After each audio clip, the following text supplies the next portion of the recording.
friends, this is CA Nitin Mishra bringing for you today a very important video regarding CA Foundation Accountancy exam. I'll be sharing with you today all the study plans, chapter wise study plan, and what you have to do in those 3 hours during your examination and what not to do during your examination. So kindly listen to me for the next 10 minutes. It will be very beneficial for you people, and all your anxiety, fear and tiredness will vanish and you will be able to study very well after listening to me. And one more important thing, I'll be starting with the new batch of CA Foundation in January 2021. It will be for the May 21 examinations, and my number is in the description box. You can get all the details of the batch by texting me, and you can also enroll for it as there are limited seats and registrations are on first come first serve basis. So let's start with the video, and I will be talking in Hindi and English both so that my listeners can get along with me very well.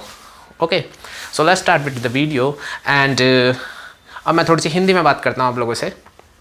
तो देखो यार, simple सी बात है, 2 exam आपके हो चुके हैं, थोड़ी सी थकान हो चुकी है.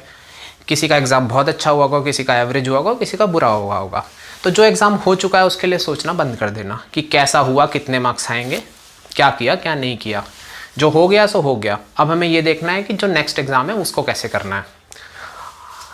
तो ये अकाउंट्स का एग्ज़ाम आपका 8 तारीख को होने वाला था, जिससे पहले आपने 2-3 दिन या 4 दिन अपने अकाउंट्स में ही लगाए होंगे.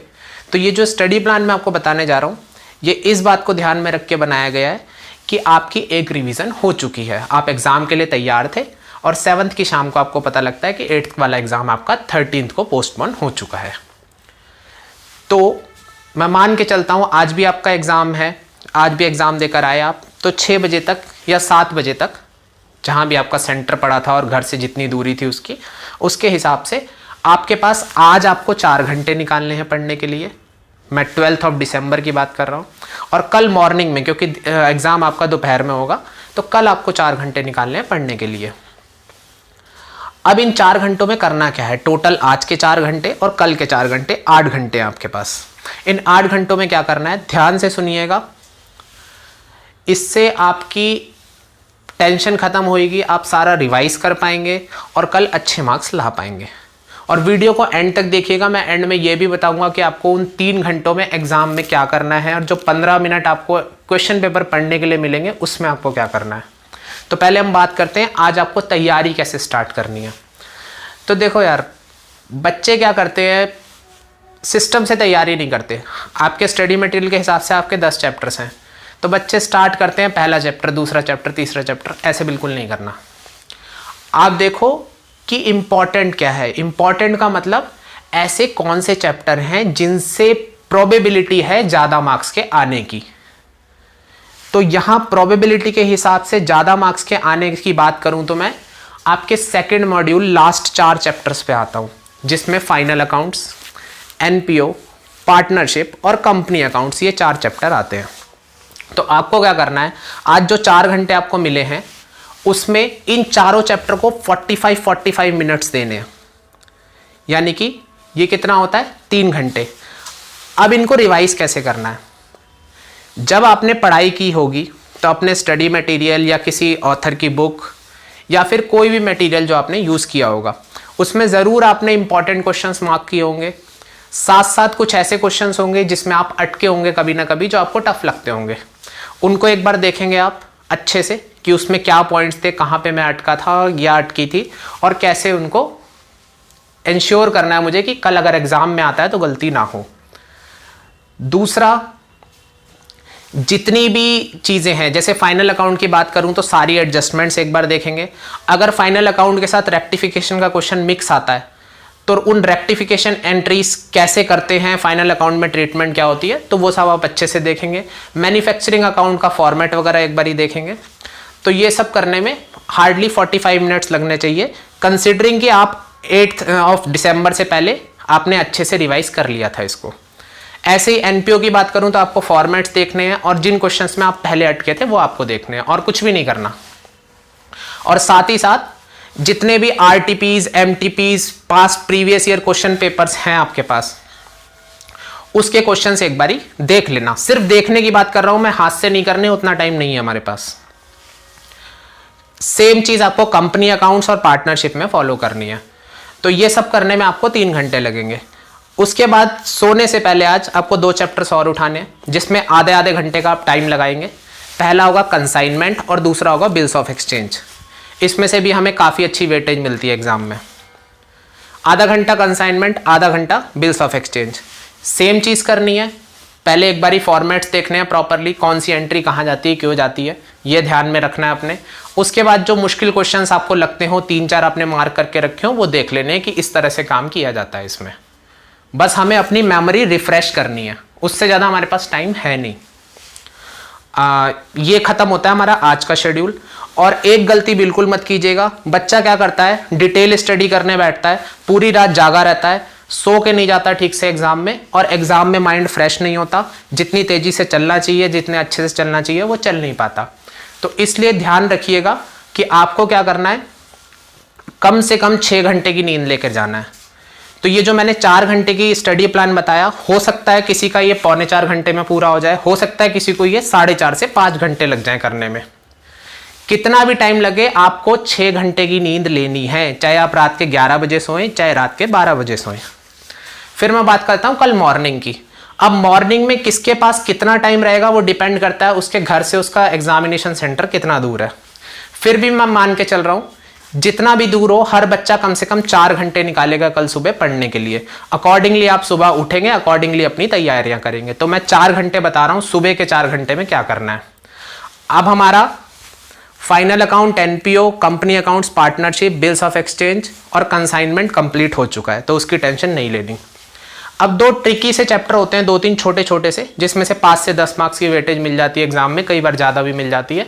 तो सुबह सुबह वो उठाने हैं, क्योंकि उसमें गलती के चांसेस ज़्यादा रहते हैं। Account current, average due date, sale of goods on approval basis, ये 3 चैप्टर उठाना और जल्दी जल्दी इसको 1 घंटे में निपटाना है इन तीनों को। फॉर्मेट्स अच्छे से देख लेना। अकाउंट करेंट में फॉर्मेट में गलती करता है बच्चा, एवरेज ड्यू डेट में डेट्स वगैरह की गलती करता है, तो ये सब आप देख लीजिएगा। उसके बाद अगले 1 घंटे में क्या करना है, डेप्रीसिएशन आधा घंटा, इन्वेंट्री वैल्यूएशन आधा घंटा, क्योंकि इनसे भी आपको वेटेज मिलती है एग्जाम में अच्छी खासी। तो अगला आधा घंटा डेप्रीसिएशन, देन अगला आधा घंटा इन्वेंट्री वैल्यूएशन। उसके बाद मैं बात करता हूं, 2 चैप्टर और बचते हैं, जिसमें एक आता है बीआरएस, बैंक रिकंसिलिएशन स्टेटमेंट, और एक आता है सेकंड चैप्टर जिसमें आपका रेक्टिफिकेशन होता है, journal, cash book, ledger, subsidiary books, ये सब चीज़ें होती हैं। तो ये बाकी सारी चीज़ें बीआरएस प्लस वो सेकंड चैप्टर रेक्टिफिकेशन और जर्नल, लेजर, सब्सिडरी बुक्स, ये आपको निपटाना है अगले 1 घंटे में। और ये बहुत जल्दी से हो जाएगा, क्योंकि आपने 11 से पढ़ते आए होते हैं ये चीज़ें, तो बहुत जल्दी जल्दी हो जाएगा। इंपॉर्टेंट क्वेश्चन देखते चलना, फॉर्मेट्स एक बार देखते चलना, बस और कुछ नहीं करना आपको। और साथ साथ आरटीपी एमटी में आए क्वेश्चन, एमटीपी में आए क्वेश्चन एक बारी ऊपर से देखते चलना कि क्या क्या पॉइंट्स आए हुए हैं। आपने मार्क डाउन पहले से कर रखे होंगे, जिसमें अटके होंगे उसको ध्यान से देख लेना। अब यहाँ हमारे सुबह के 3 घंटे खत्म हो जाते हैं। आखिरी 1 घंटे में क्या करना है आपको, आखिरी 1 घंटे में आपको सारी थ्योरी रिवाइज करनी है। अब सर थ्योरी कहाँ से रिवाइज करें, आपको ये नहीं करना कि एक एक पेज पढ़ रहे हैं बैठ के। Previous years RTPs, MTPs, previous year question papers, plus जो इंपॉर्टेंट क्वेश्चंस थ्योरी आपने मार्क कर रखी थी पढ़ते समय, ये सारा रिवाइज करके बस चले जाना। एक एक पेज पलटने की जरूरत नहीं है। ये 1 घंटे में आराम से होता है, कंसिडरिंग द फैक्ट कि आपने 7 दिसंबर तक ये चीज पहले से कर रखी थी। उसके बाद मैं बात करूं, जब आप एग्जामिनेशन सेंटर में जाएंगे तो 2 से 5 आपका एग्जाम है, 2 बजे से 5 बजे तक। 1:45 बजे आपको क्वेश्चन पेपर मिल जाएगा। तो इतना ध्यान रखिएगा कि क्वेश्चन पेपर मिलने से 15 या 20 मिनट पहले आप पढ़ना बंद कर देंगे। बच्चे क्या करते हैं, एग्जामिनेशन सेंटर में घुसने तक पढ़ाई करते रहते हैं। उससे क्या होता है, दिमाग थक जाता है। दिमाग को थोड़ा आराम देना, ताकि जब एग्जाम शुरू हो तो दिमाग आपका बिल्कुल अच्छे से चल रहा हो, फ्रेश हो, ताकि आप दिमाग लगा सकें, क्योंकि एक आध टेढ़ा क्वेश्चन आ जाता है एग्जाम में। और टेंशन तो बिल्कुल नहीं लेनी, करते चले जाना है, पेपर होता जाएगा, बिल्कुल भी टेंशन मत लेना। फिर अब जब क्वेश्चन पेपर मिलेगा 15 मिनट पढ़ने के लिए, उसमें आपको क्या करना है, आपके पास 6 क्वेश्चन आने हैं, 20-20 मार्क्स के होंगे। फर्स्ट विल बी कंपलसरी और बाकी में आपको कोई एक छोड़ना है, बाकी आपको सारे करने पड़ेंगे। तो ये डिसाइड कर लेना कि छोड़ना कौन सा क्वेश्चन है, ताकि जब मुझे आंसर शीट मिले तो मुझे बार बार देखने की जरूरत नहीं है छोड़ू कौन सा करूं कौन सा। तो ये पहले उस पर क्रॉस मार देना है कि ये क्वेश्चन मैंने नहीं करना। अब बचते हैं 5 क्वेश्चन। अब उसमें आप देखेंगे कि ट्रू फॉल्स वाले क्वेश्चन कई बार आ जाते हैं जिसमें हमें रीजन के साथ लिखना होता है, या फिर जो बड़े बड़े क्वेश्चन हैं उसमें कुछ इंपॉर्टेंट पॉइंट्स हों तो उनको अंडरलाइन कर लेना, ताकि जब पेपर आए तो ट्रू फॉल्स आपको सोचने ना पड़े इसका आंसर ट्रू है या फॉल्स है। आपको पहले से आंसर पता रहेगा तो आप सीधा उसका रीजन लिखना शुरू कर देंगे जब आंसर शीट मिलेगी। इससे हमारा टाइम बचता है। फिर आपको क्या करना है, जो फर्स्ट क्वेश्चन अटेम्प्ट करना है आंसर शीट मिलते ही, वो आपका बेस्ट क्वेश्चन होना चाहिए।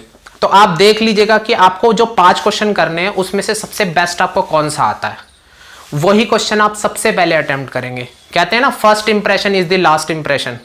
तो अगर पहले क्वेश्चन में आपने ऐसा प्रेजेंट कर दिया क्वेश्चन को कि 20 में से 20 मार्क्स मिल रहे हैं, तो चेक करने वाले के दिमाग में आपकी अच्छी इमेज बन जाएगी और आगे भी आपको थोड़े से ज्यादा मार्क्स मिलने के चांसेस बन जाते हैं। तो इसलिए अपना बेस्ट क्वेश्चन सबसे पहले करेंगे, then next best, next best, next best, इस ऑर्डर में आपको क्वेश्चन पेपर सॉल्व करना है।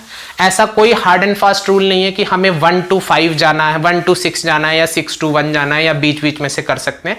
कैसे भी कीजिए, जो क्वेश्चन बेस्ट आता है उसको पहले कीजिए।